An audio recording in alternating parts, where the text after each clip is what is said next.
자, 오늘은 먼저 아주 짧은 영상 하나 보시고 우리 말씀을 같이 나누도록 하겠습니다. 누나도 같이 키자. 보여주실까요? 누나도 같이 키자.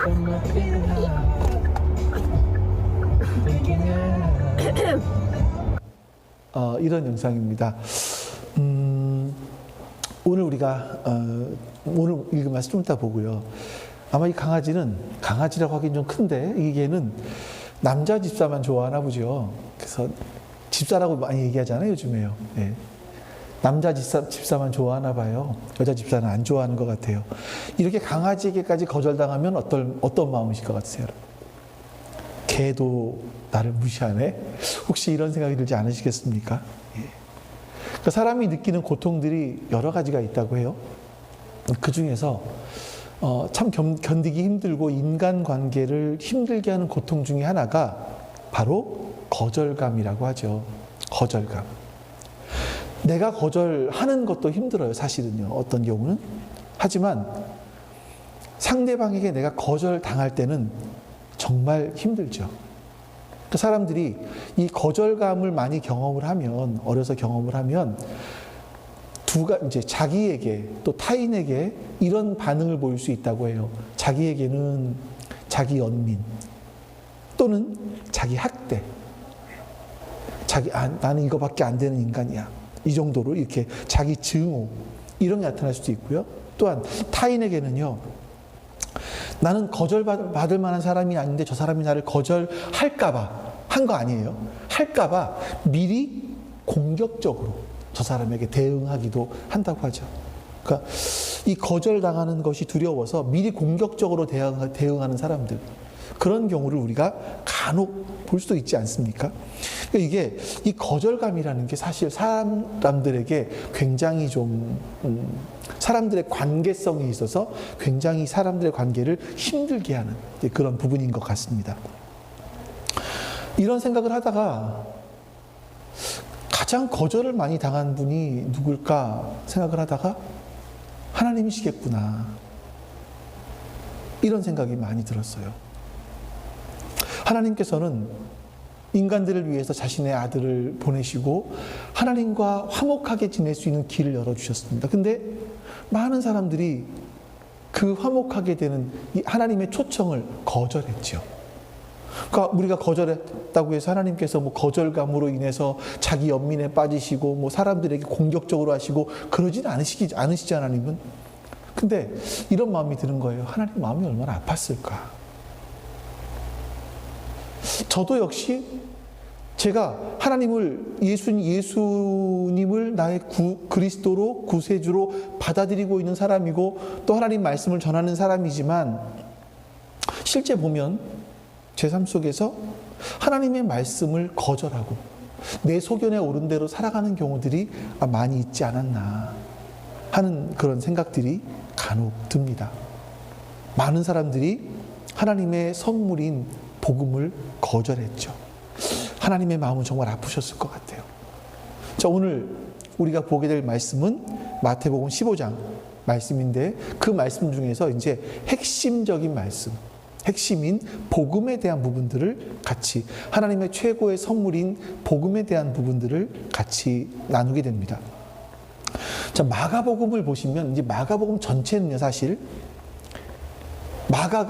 마가복음 전체에서 하고 싶었던 말이 뭐냐면 바로 복음이었어요. 우리 오늘 본문 말씀 보기 전에 우리 1장 1절 말씀만 볼까요, 먼저? 같이 한번 읽습니다. 하나님의 아들 예수 그리스도의 복음의 시작은 이러하다. 자, 여러분들이 이제 좀 문해력이 있으시면 보시면 하나님의 아들 예수 그리스도의 복음의 시작은 이러하다. 이 말씀은 뭡니까? 이 말은 뭡니까? 자, 예수 그리스도의 복음의 시작은 이거야, 이런 거야 라고 하면서 그 다음에 뭐가 나오겠어요?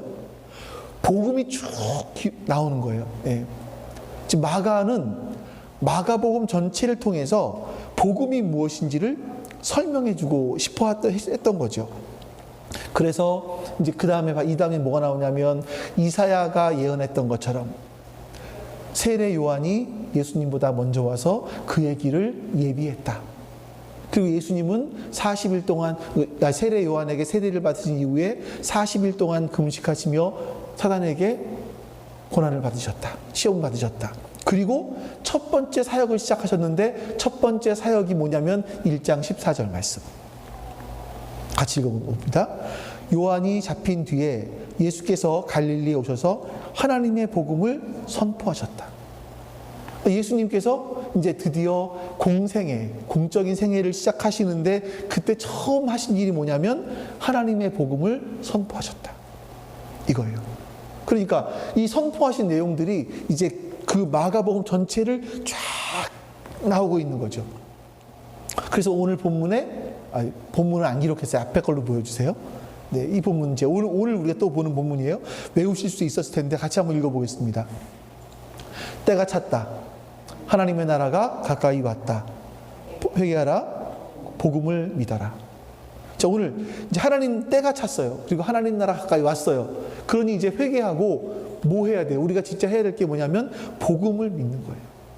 그 오늘은 복음이 뭐냐? 예, 보는 거죠. 그래서 마가복음 전체를 보시면 복음이 무엇이다 이런 말씀을 하지 않습니다. 복음이 무엇이다라는 정의를 내리지 않지만 마가는 예수님의 가르침을 통해서 예수님의 삶을 통해서 예수님의 죽음과 부활을 통해서 복음이 무엇인지를 우리에게 보여주고 있는 겁니다. 예수님의 선포하신 복음이 뭐냐면 하나님 나라에 대한 이야기예요. 예수님이 삶으로 보여주신 게 뭐냐면 하나님의 나라예요. 하나님의 다스림을 받는 사람은 이런 거야 라는 걸 보여주시잖아요. 그래서 우리같이 평범한 보통 사람들이 감히 꿈도 꿀 수 없는 그 하나님의 나라에 어떻게 들어갈 수 있는지, 그리고 아직 이 시대 속에 살고 있지만 어떻게 이미 임한 하나님의 나라를 살 수 있는지, 하나님의 다스림 속에 살아갈 수 있는지, 그거를 예수님이 우리에게 말씀해 주시는 게 바로 복음인 겁니다. 근데 여러분, 이 복음을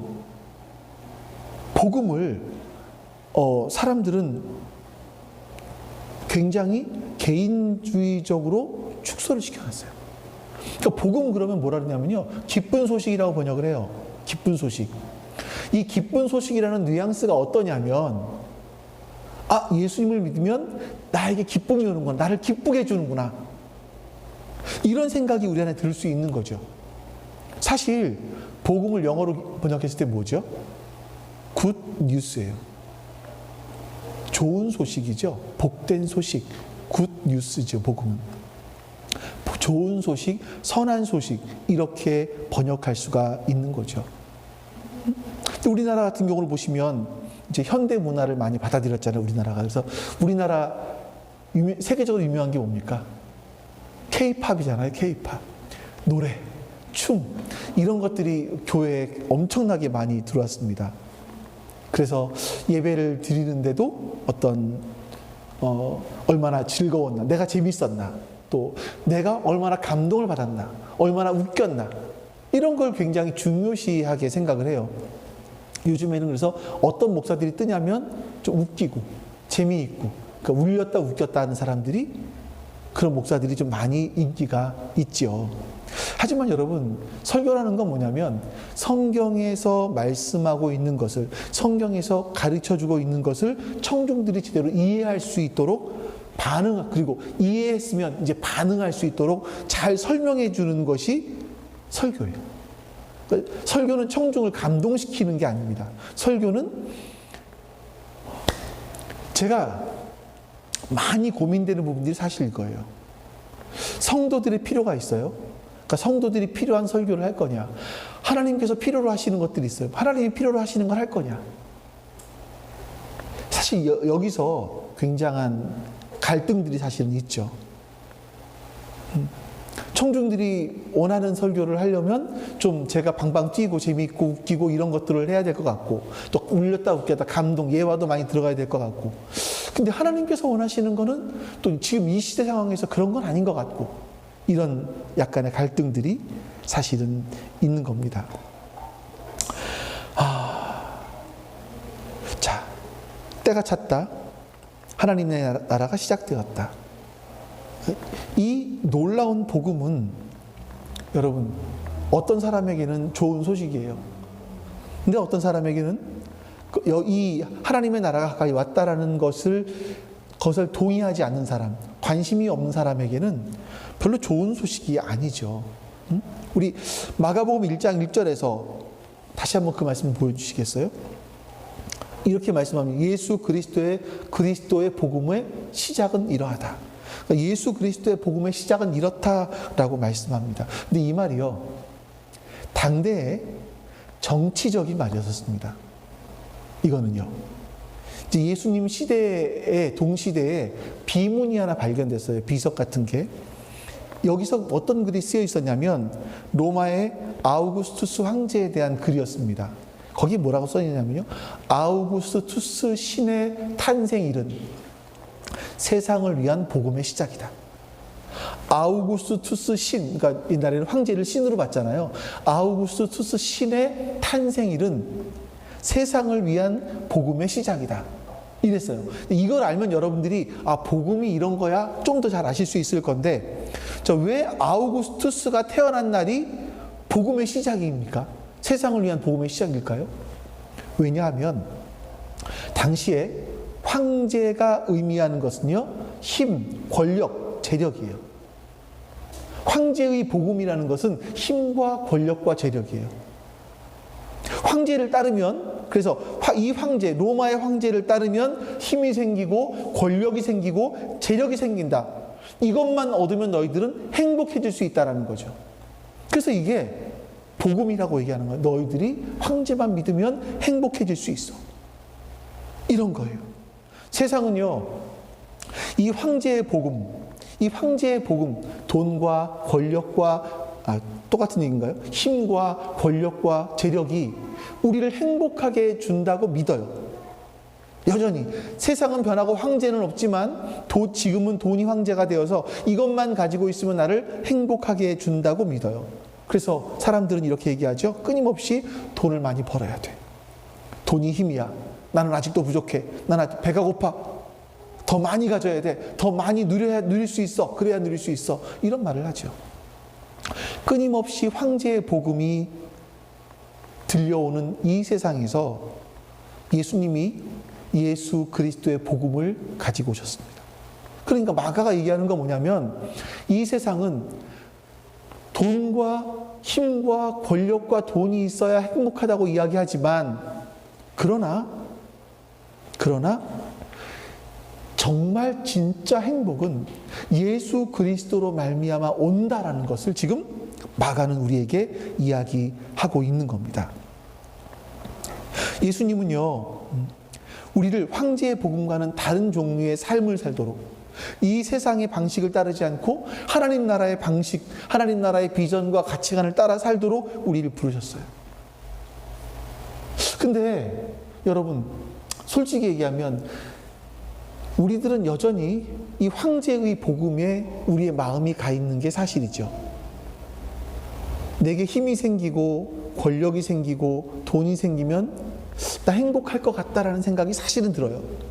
우리 자식들도 힘이 생기고 권력이 생기고 돈이 생기면 이 자식들이 행복하게 살 것 같다는 생각이 들어요. 예수 그리스도보다. 이게 우리 안에 있어요. 왜 그럴까요? 만약에 여러분들에게 100억이 생긴다면 여러분들은 행복할 것 같잖아요. 그렇게 느끼는 이유가 뭐죠? 우리가 이 땅을 살아가면서 피부로 느끼는 부분들, 돈이 정말 필요한 거구나라고 느끼니까 그런 거 아니겠습니까? 근데 왜 복음은 사람들이 바라볼 때 좋은 소식으로, 예수 그리스도의 복음은 내가 내 인생 속에서 정말 좋은 굿 뉴스로 내게 다가오지 않을까라는 거예요. 왜 여전히 우리는 예수님을 믿고 이 복음을 들으면서도 여전히 세상, 힘과 권력과 돈, 여기에 우리의 마음이 가 있을까라는 거죠.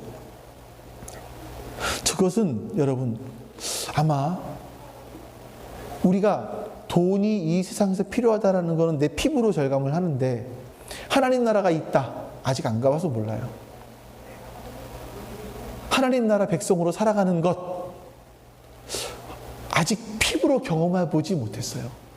그래서 그런 것이 아닌가 하는 생각들이 좀 많이 듭니다. 근데 여러분,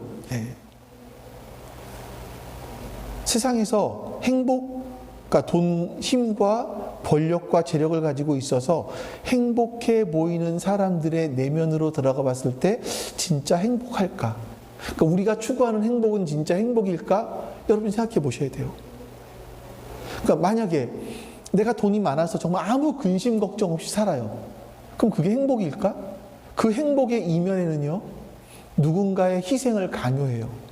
누군가의 고난을 착취해서 내가 행복을 누리고 있다면 그게 행복인가 여러분들 생각해 보셔야 돼요. 우리나라가 지금은 정치적으로 경제적으로 정말 복지도 정말 많이 좋아졌습니다. 이만하면 우리가 살만하다라는 생각이 들어요.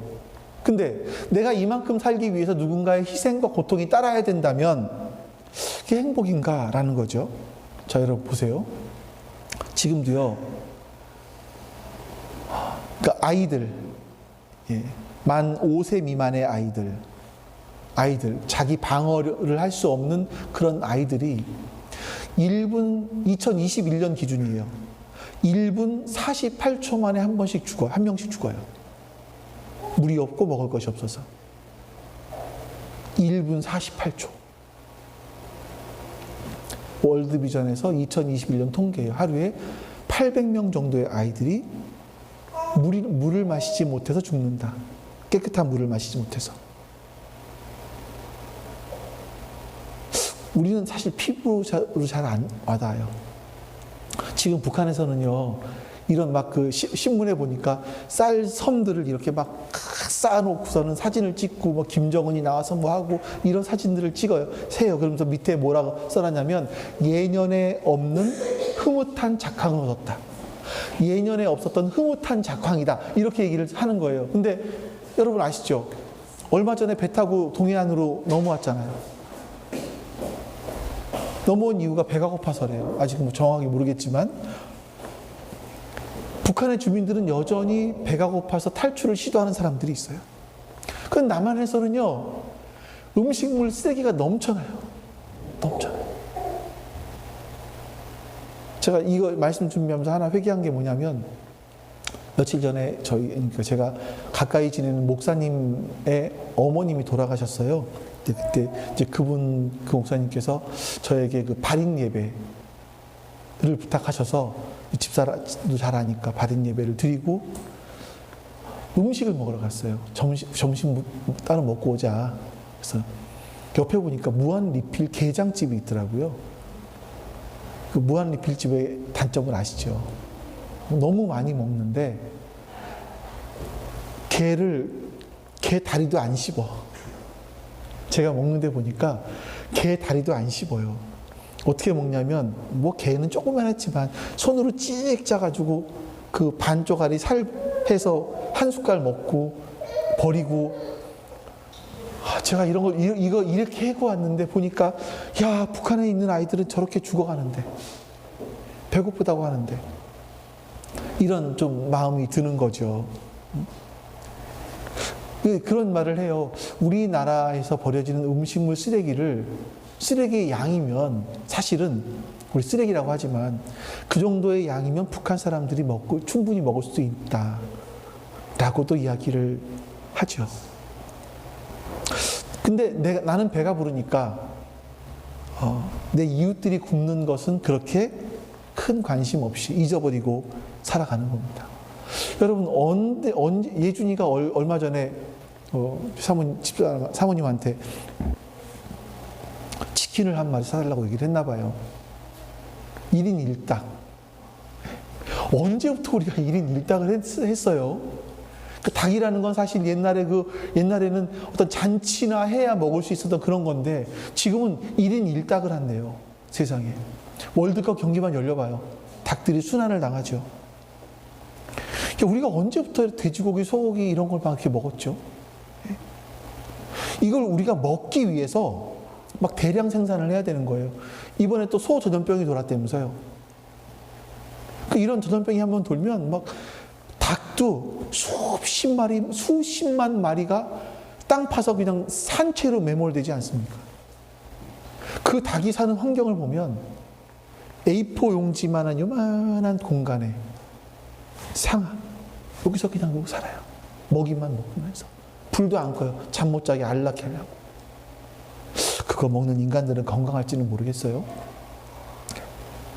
이래요. 가축들을 희생시켜서 그들의 희생을 빼앗아서 우리의 입을 호강시켜요. 우리가 그래요. 자, 조금만 더 볼까요? 전 세계에서 생산되는 곡물 있지 않습니까? 곡물? 그 곡물을 누가 먹는지 아세요? 전 세계에서 생산되는 곡물의 50%를 짐승이 먹어요. 소, 돼지, 닭 이런 게 먹는 거예요. 미국에 생산되는 콩의 90%를 소가 먹어요. 소 누가 먹어요? 우리가 먹어요. 그거를 조금만 나눠서 그 아프리카나 이런 어려운 데 있는 아이들에게 좀 나눠줄 수 있다면 그들이 먹을 것이 없어 죽지는 않을 텐데 하는 그런 생각이 듭니다. 그러면서 무슨 생각이 들었냐면 하나님께서 우리를 이 땅에 보내시는데 이렇게 조준을 좀 이렇게 틀었어. 하나님께서 틀어가지고 38선 위쪽으로 우리를 보내시면 지금 우리가 무슨 말을 할까? 아, 이 세상은 살만해. 이런 말을 할 수 있을까? 하는 생각이 드는 거죠. 여러분, 이 세상에서 우리가 느끼는 행복이라고 하는 건 사실 반쪽짜리예요. 누군가의 희생, 누군가의 고통을 전제로 누리게 되는 반쪽짜리 행복이죠. 뭐 그것뿐이겠습니까? 이런 평안과 행복도 사실은 언제 무너질지 모르는 불완전한 행복이에요. 사람들이 어떤 사람이 정말 하나님이 나와 함께 하시는 것 같아요. 나 하나님께 너무 감사해요. 알고 봤더니 진급했어. 월급이 올랐어. 아이가 공부를 너무너무 잘하는 거예요. 그럴 때 그런 말을 해요. 근데 여러분 이게 얼마나 불완전합니까? 언제 이 행복이 사라지죠? 이 행복이 사라지는 것은 직장에서 잘렸을 때, 월급을 못 받았을 때, 또 내 아이가 부모가 원하는 대로 공부를 안 해줬을 때, 부모가 원하는 대로 살지 못할 때, 그 행복들은 다 사라져 버리는 겁니다. 제가 여러분 이렇게 월급이 많아지고 진급을 하는 것이 복이 아니라는 것이 아니에요. 하나님 주신 복이 틀림없습니다. 그러나 이것은 불완전하다라는 거죠. 그것들이 사라지는 순간 우리가 복이고 행복하다 생각했던 것들은 또 송두리째 잊어버리게 되는 거예요. 그러면 사는 게 정말 힘들다. 그때야 비로소 이것들을 깨닫게 되는 겁니다. 그러니까 우리는요, 이렇게 불안한 세상을 살만한 곳이라고 속고 있는 것이라고 볼 수 있습니다. 하지만 하나님은 세상이 줄 수 없는 그 행복을 우리에게 주기를 원하세요. 세상의 사람들은 이것을 가지고 내가 원하는 것을 가져서 행복하고 없어서 불행해야 하는데 우리는 그것들을 초월한 행복을 하나님은 우리에게 주기를 원하신다는 거죠. 그것을 위해서 하나님이 역사 속에 개입하신 겁니다. 그래서 하나님이 다스리는 새로운 시대를 여신 거죠. 그 나라에 들어가야 진정한 행복을, 진정한 삶의 의미를 찾을 수 있다고 하나님은 우리에게 말씀하시는 거예요. 그게 바로 복음이고요. 그걸 깨달은 사람들은 복음이 우리에게 기쁨이 되는 겁니다. 자, 이제 예수님이 복음인 이유들을 조금만 더 자세히 살펴보도록 하겠습니다. 자, 예수님이 우리의 복음인 첫 번째 이유가 뭐냐면 우리를 하나님 나라에 들어가게 하십니다. 두 가지 개념이 다 포함되어 있어요. 죽어서 가는 나라도 포함되어 있을 수 있고 또 이 땅에서 하나님의 통치를 받고 다스림 속에 살아가는 것도 포함될 수 있겠죠. 근데 우리가 사실은요, 우리는 하나님 나라에 들어갈 자격이 없는 사람들이에요. 세상 속에 묻혀서 세상 방식대로 살다가 세상 사람들과 함께 망할 수밖에 없는 존재가 사실은 우리예요. 하나님이 그냥 내버려 두셨으면 우리는 그대로 망하는 거예요. 하나님 나라 꿈도 못 꿀 사람들이에요. 근데 어떻게 가능해집니까? 마가복음에 보면 예수님이 죽으시고 부활하심으로 말미암아 이게 가능해졌다라고 고백하는 거죠. 여러분, 예수님께서 이 갈릴리의 사역을 마치시고요, 이제 빌립보 지역에 가서 제자들에게 이렇게 물으십니다. 너희들은 나를 누구라고 생각하느냐? 베드로가 이런 고백을 합니다. 주는 그리스도시요 살아계신 하나님의 아들이십니다. 예수님 너무나 기쁘셨어요.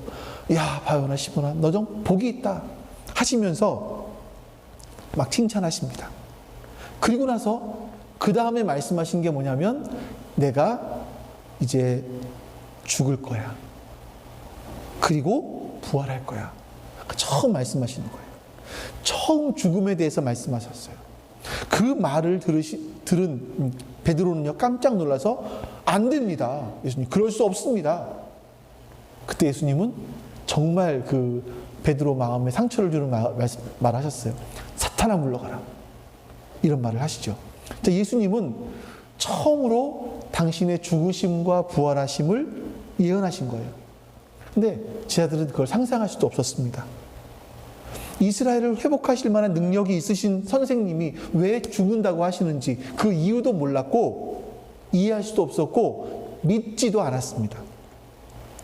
그들이 믿지 않았다라는 게 왜 어떻게 알 수 있냐면 세 번째 예수님이 죽음을 말씀하신 적이 있었어요. 세 번째 말씀하시고 그 다음에 어떤 사건이 일어나냐면요, 야곱 세베대의 아들들이 두 명이 어머니를 모시고 와서 청탁을 하죠. 예수님께.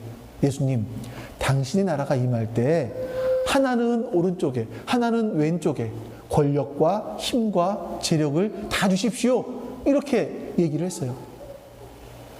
자, 이 말을 밖에서 다른 제자들이 듣고 있다가 아니 너희만 올라가려고? 너희만 높은 자리에 올라가려고? 하면 서로 다퉜다라는 말씀이 나오죠. 여러분, 예수님은요 내가 죽을 거야를 말씀하시는데 그들은 예수님의 죽음은 아무 생각도 없었어요. 그냥 예수님이 이 땅에서 왕이 되시고 왕이 되면 우리가 한 자리 하겠다. 야, 내가 높은 자리에 올라갈 수 있겠다. 이제 그 전에 살았던 그 구질구질한 어부가 아니라 높은 자리에 올라가서 개국공신으로 살아갈 수 있겠다. 이런 생각을 했던 거예요. 제자들은 예수님의 죽음에 관심이 없었습니다. 그래서 예수님은 누가 높냐고 싸우고 있는 제자들에게 이렇게 말씀하시죠. 45절 말씀 볼까요? 같이 읽어보겠습니다. 시작. 인자가 온 것은 섬김을 받으려 함이 아니라 도리어 섬기려 하고 자기 목숨을 많은 사람의 대속물로 주려 함이니라. 예수님께서 예루살렘에 죽으러 올라가시면서 당신이 죽는 이유를 설명하시는 거예요. 자기 목숨을 많은 사람의 대속물. 여러분, 대속물이라고 하면 어떤 분이 이렇게 표현했더라고요. 누가 유괴를 하잖아요. 그럼 유괴를 하면 뭘 요구합니까? 유괴한 사람은, 유괴범이? 몸값을 요구하죠. 그 몸값을 받으면 유괴한 아이를 돌려주는 거예요. 이거예요, 대속물이. 몸값이에요. 아이를 살리기 위해서 돈을 주는 것과 똑같은 것이 대속물이라는 단어예요. 우리가 원래 하나님 나라에 들어갈 수 없는 사람들이었는데 예수님이 우리를 하나님 나라에 들어갈 수 있게 하시기 위해서 그 대속물, 몸값으로 돈이 아니라 자신의 생명을 주셨다. 이 말씀이에요. 그러면서 우리를 초청하시는 거예요. 너희가 하나님 나라 백성이 되라. 근데 우리는 여전히 그 초청을 거절하고 내가 옳은 방식대로, 내가 옳다고 여겨지는 대로 살아가요. 대부분 사람들은 나밖에 몰라요. 나. 그런 우리를 살리기 위해서 예수님은 몸값을 지불하신 거죠. 인간이 하나님을 거절하고 배반한 대가가 너무나 크기 때문에 돈으로 해결할 수 없어서 예수님은 생명을 우리에게 주신 겁니다. 예수님 십자가 달리실 때 엘리 엘리 라마 사박다니 그러셨어요. 아버지요 아버지요 어찌하여 나를 버리십니까? 하나님은 우리를 살리기 위해서 당신과 똑같은 분인 예수님에게서 예수님이 죽을 때 얼굴을 돌리셨어요. 그 사랑 때문에 우리를 살리시기 위해서 이 엄청난 대가를 치르신 거죠. 그래서 우리를 하나님의 종이 아니라 하나님의 아들로 삼아 주셨습니다. 그래서 바울은 그거를 양자의 영을 받았다라고 표현하는 겁니다. 입양되었다라는 거죠. 하나님 나라를 받아들였다면 이제 우리가 그 하나님을 아바라고 부를 수 있고 아버지라고 부를 수 있게 되었다라는 거예요. 이게 얼마나 놀라운 복입니까?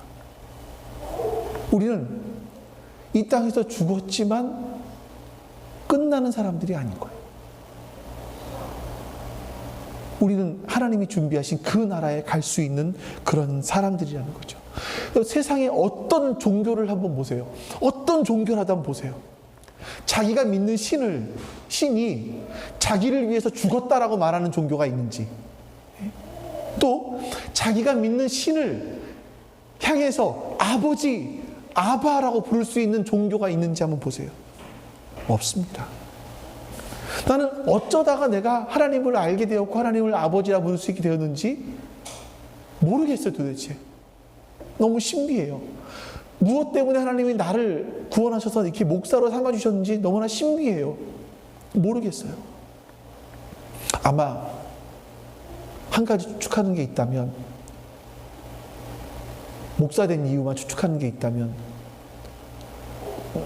나를 그렇게 붙잡아 두지 않으시면 내가 세상으로만 너무 좋아서 나갈 사람인 것 같기 때문에 그러시지 않았을까? 여기 지금 모태신앙, 여기 다른 모태신앙들은 다 어디 갔는데 여기 모태신앙 두 분이 계세요. 왜 모태신앙으로 붙잡아 두셨는지 아세요? 어려서부터 그 문화 속에 살아가지 않으면 하나님을 끝까지 붙들 수 없는 존재가 우리들이기 때문에 그런 거예요. 우리가 그런 존재라. 하나님이 신비하신 은혜로 우리를 붙들어주지 않으시면 우리는 하나님 나라 백성이 될 수 없는 그런 존재들이라는 거죠. 이게 복음인 거예요. 이게 복음. 좋은 소식인 거죠. 자, 우리에게 예수님 복음인 두 번째 이유, 하나님 나라를 살아갈 수 있게 해주세요. 하나님 나라에 들어갈 수 없는 우리를 들어가게 하신 예수님께서는요, 이제 하나님 나라를 살아갈 수 있도록 해주세요. 이게 복음이에요. 우리 한번 마가복음 8장 말씀을 볼까요? 같이 한번 읽어보겠습니다. 예수께서 함께 무리를 불러놓고 그들에게 말씀하셨다. 나를 따라오려고 하는 사람은 자기를 부인하고 자기 십자가를 지고 나를 따라오너라. 누구든지 제 목숨을 구하고자 하는 사람은 잃을 것이요, 누구든지 나와 복음을 위하여 제 목숨을 잃는 사람은 구할 것이다. 예수님께서 제 아들에게 나를 따라오려고 하는 사람은 자기를 부인해라, 자기 십자가를 져라, 그 제 목숨을 잃는 것도 각오해라, 이런 말씀을 하시잖아요. 근데 여러분이 아시는 제자들은 어떤 사람들이었습니까? 마가복음에 나온 제자들은요, 다 자기를 살리기 위해, 자기 목숨이 아까워서 예수님을 버리고 도망간 사람들이 그들이에요. 십자가를 진 사람들이 마가복음에서는 없어요. 마가, 마태, 누가, 요한, 여기에 아무도 십자가를 진 사람이 없어요. 예수님을 인정했던 사람이 없어요. 다 예수님 돌아가실 때 도망갔던 사람들이에요. 자, 우리도 비슷하지 않나요? 예수님 말씀처럼 하나님 나라 백성으로 산다라는 게 부담스러워요. 저는 집사님들이 직장에서 때로는 이렇게 나 그리스도인이라는 걸 말씀하신다라는 게 진짜 대단하신 거라 생각을 해요. 쉽지 않아요. 아마 직장 내에 자기가 그리스도인이라고 말하지, 자기의 삶 때문에 그냥 내가 살아가는 삶이 좀 부끄러워서 자기가 그리스도인이라고 말하지 못하는 사람도 꽤나 많을 거예요. 교회는 다니고 있지만, 뭐 일주일에 한 번이든 한 달에 한 2번이든 나가기는 하지만 그리스도인이라고 말하지 못하는 사람들도 많이 있을 거예요. 근데 여러분들이 나는 그리스도인이야 라고 이야기하는 건 정말 대단한 거라고 생각을 해요.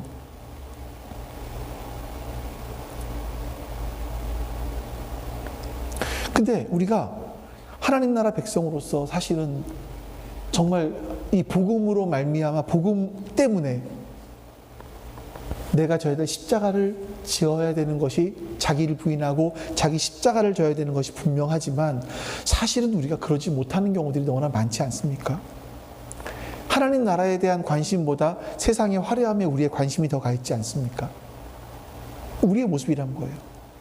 근데 여러분, 이 마가복음에 나온 제자들은 다 실패한 사람들처럼 보여요.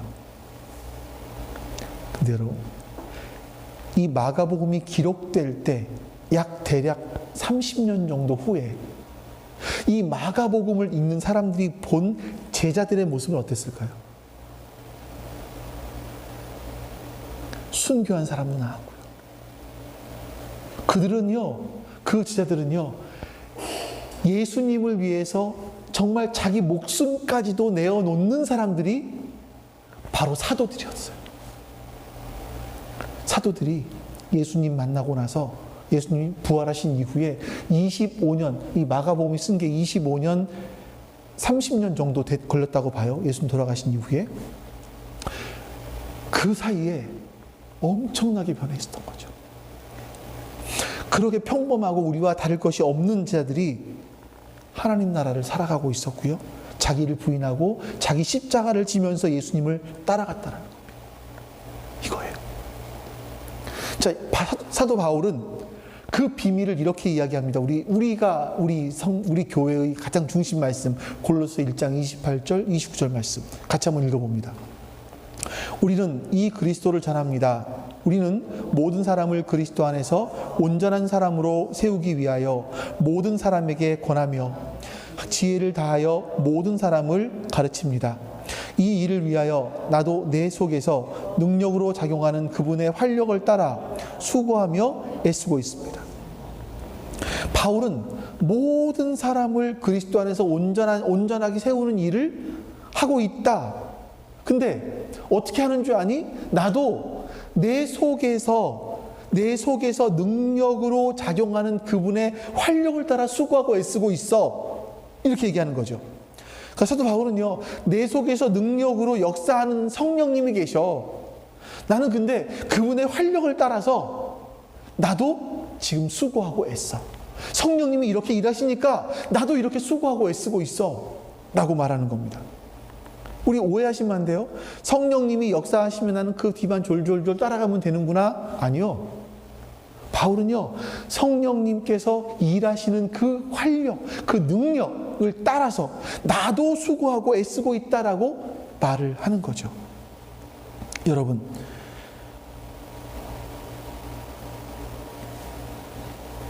이런 모습들이 성령님이 어떻게 일하시는지를 아는 사람들이에요. 근데 더 중요한 것이 있습니다. 성령을 아는 사람들은 성령께서 그 속에서 일하실 때 나도 수고해요. 내 온 힘을 다해서 일을 해요. 그러다가 여러분, 내 힘이 다 빠져서 더 이상은 힘이 없다는 것을 발견할 때 성령님께서 일하시는 걸 우리는 확인하게 됩니다. 사실 여러분, 우리가 수고하고 애써야 하지만, 그러나 그렇게 해서 하나님 나라를 드러낼 수 있는 사람들은 아니에요.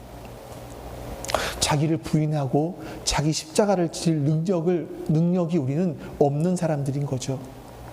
이건 인간의 힘으로 할 수 있는 건 아닙니다. 근데 내 힘이 바닥난 그 순간에도 예수님 말씀하시죠. 나를 따라오려거든 자기를 부인하고 자기 십자가를 지고 나를 따라와라 라고 말씀하신 그 말씀 붙잡고 그냥 끝까지 버티는 거예요. 사실은 우리가 하는 일 그거밖에 없는 것 같아요. 그러면 내 속에서 역사하시는 그 성령님의 능력을 우리가 보기 시작해요. 약할 때 강함 되시는 그 성령님을 우리가 보기 시작하는 거죠. 내 능력이 모두 사라졌을 때, 그때 성령의 능력, 하나님 나라를 살아갈 수 없는 나를 하나님 나라를 살아갈 수 있도록 만들어주시는 그 능력이, 신비한 삶을 우리가 경험할 수 있게 된다는 거예요. 사실은 이게 우리에게 좋은 복음이에요. 그래서 여러분, 우리가 그런 말 많이 하잖아요. 똑같은 원리인 것 같은데 운동을 할 때 다치는 이유가 뭐죠? 언제 다칩니까? 내 몸에 힘이 많이 들어갔을 때 다치잖아요. 뭔가 잘해보려고 할 때 다치잖아요. 그래서 운동 코치들이 하는 말이 힘을 빼라, 이런 말을 많이 하지 않습니까? 똑같아요. 내 힘을 빼면 성령님의 역사가 드러나기 시작하는 겁니다. 자, 세 번째, 하나님 나라를 상속받게 해주세요. 사실 우리 하나님 나라 상속받을 수 없는 사람들입니다. 그러니까 상속이 뭡니까? 부모가 자식에게 유산을 물려주는 거잖아요. 그러니까 하나님 나라에 들어갈 자격이 없는 사람들인데, 하나님의 자녀라 불릴 수 없는 사람들인데, 하나님은 우리를 아들이고 딸이라 부르시고 그 하나님 나라를 상속해 주시겠다고 말씀하시는 거죠. 네? 마가복음 10장 말씀 보겠습니다. 같이 읽습니다. 예수께서 말씀하셨다. 내가 진정으로 너희에게 말한다. 나를 위하여, 또 복음을 위하여 집이나 형제나 자매나 어머니나 아버지나 자녀나 논밭을 버린 사람은 지금 이 세상에서는 박해도 받겠지만 집과 형제와 자매와 어머니와 자녀와 논밭을 100배나 받을 것이고 오는 세상에서는 영원한 생명을 받을 것이다. 이 말씀은 좀 우리가 오해할 수도 있는 말씀이에요. 자, 그런데 이 말씀의 배경들은 이제 부자 청년이 예수님께 와서 어떻게 하면 영생을 받습니까? 얻습니까? 예수님은 나를 따라라 말씀하셨고, 그때 부자 청년은 근심하면서 돌아갑니다. 네 모든 걸 다 팔고 나를 따라라 말씀하시자 이 청년은 근심하면서 돌아갔어요. 자, 그러자 예수님께서 베드로가 예수님께 이렇게 말합니다. 예수님, 우리는요 다 버리고 예수님 따랐는데요, 모든 걸 다 버리고 예수님을 따랐습니다. 그래서 예수님이 하신 말씀이 바로 이 말씀인 거예요.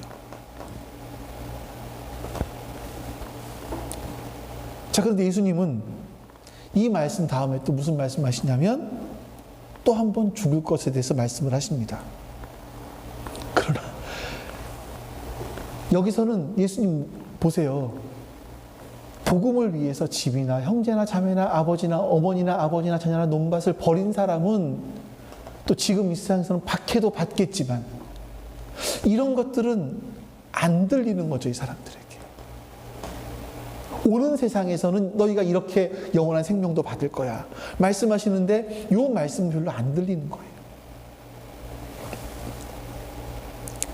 예수님 다시 한번 죽을 것을 말씀하셨음에도 불구하고 아까 말씀드렸던 누가 더 크냐, 누가 더 높은 자리에 올라가야 되느냐, 이것 가지고 싸웠습니다. 사실 우리 역시요, 제자들처럼 하나님 나라를 상속받는 거에 대해서 별로 관심이 없어요. 우리가 죽고 난 다음에 하나님 나라 들어가는 거, 우리 그렇게 큰 관심은 아닌 것 같아요. 그냥 당장 우리 눈에 보이는 이 화려한 이 땅, 이 현실이 너무나 좋아 보여요. 사실 그래요. 제자들도 똑같았습니다. 다 버리면 오는 세상에서 영원한 생명을 얻을 것이다 라고 말씀하심에도 불구하고 이 제자들은 이 세상에서, 이 땅에서 권세를 잡고 화려하게 사는 것을 더 원했습니다. 이게 우리의 모습이기도 합니다. 그런 우리를, 하나님 나라를 상속할 수 있게 해주신 분이 예수님이세요. 그래서 우리는 지금 내 눈을 열어서 지금 보고 있는 세상이 전부가 아닌 것을 보셔야 돼요. 깨달으셔야 돼요. 그리고 예수님을 통해서 우리가 우리에게 하나님 나라를 상속해 주셨다는 것을 아셔야 돼요. 그래서 그 나라를 살 수 있게 해달라고 기도하셔야 되는 거죠. 근데 우리가 대부분 다 정신을 잘 못 차려요. 때로는 어려움을 겪기도 하십니다. 여러분, 욥기를 읽어보셨습니까? 저는 욥기를 이제 설교를 다 준비를 이렇게 하면서 설교를 하면서 욥기를 읽다 보니까 욥기가 참 새로워요. 우리의 생각들은 뭐냐면, 어려움을 당한 사람들이 있었을 때 사람들이 예수님께 물었던 것과 똑같은 질문들을 합니다. 예수님, 하나님, 이 사람이 이런 어려움을 당하는 것은 누구 때문입니까? 자기의 죄 때문입니까? 부모의 죄 때문입니까? 이게 우리의 관심이기도 한 것 같아요. 이 고난은 왜 오는 것일까? 근데 욥을 보니까 의롭다라는 말이 그렇게 많이 나와요. 의로운 사람. 근데도 그런 삶이 찾아오기도 하더라. 뭐라고 설명할 수가 없겠죠. 제가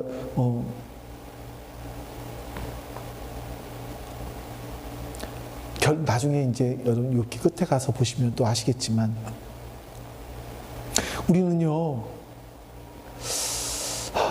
하나님 없이도 잘 살 수 있을 것 같아요. 이 땅에서 좋은 직장을 가지고 월급을 많이 받으면 하나님 없이도 잘 살 수 있을 것 같아요. 근데 실패를 경험해야지만 고통 가운데 우리 눈이 열려서 아 하나님이 전부이시구나 라는 것을 알게 되죠. 부당하고 불의한 일들을 부딪혀 봤을 때 우리는 하나님 나라를 소망하게 됩니다. 참 이게 아이러니인 것 같아요. 저는 여러분들에게 그러지 마시라고, 여러분들과 제가 그러지 말자고 이런 설교를 계속 하는 겁니다.